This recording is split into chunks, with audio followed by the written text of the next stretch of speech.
আপনাদের ভাই বোনদের, আপনাদের সন্তানদের যারা এই বিপ্লবে অংশগ্রহণ করেছিল। প্রিয় দেশবাসী, আমি আগেও জানিয়েছি, আবারও জানাচ্ছি, গণ অভ্যুত্থানে সকল শহীদের পরিবারকে পুনর্বাসন করা হবে।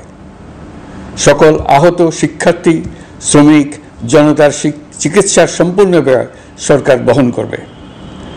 আহতদের দীর্ঘমেয়াদী এবং ব্যয়বহুল চিকিৎসা এবং শহীদদের পরিবারের দেখাশোনার জন্য স্বাস্থ্য মন্ত্রণালয়ের নেতৃত্বে একটি পূর্ণাঙ্গ তালিকা প্রস্তুত করা হয়েছে। এখন এই নতুন তথ্য পাওয়ার ভিত্তিতে এই তালিকা হালনাগাদ করা হতে থাকবে। গণ অভ্যুত্থানে শহীদদের স্মৃতি ধরে রাখতে সরকার তার যাত্রা লগ্নে জুলাই গণহত্যা স্মৃতি ফাউন্ডেশন নামে একটি ফাউন্ডেশন প্রতিষ্ঠার উদ্যোগ নেয়। এখন সেই ফাউন্ডেশন তৈরি হয়েছে। সকল শহীদ পরিবার এবং আহতদের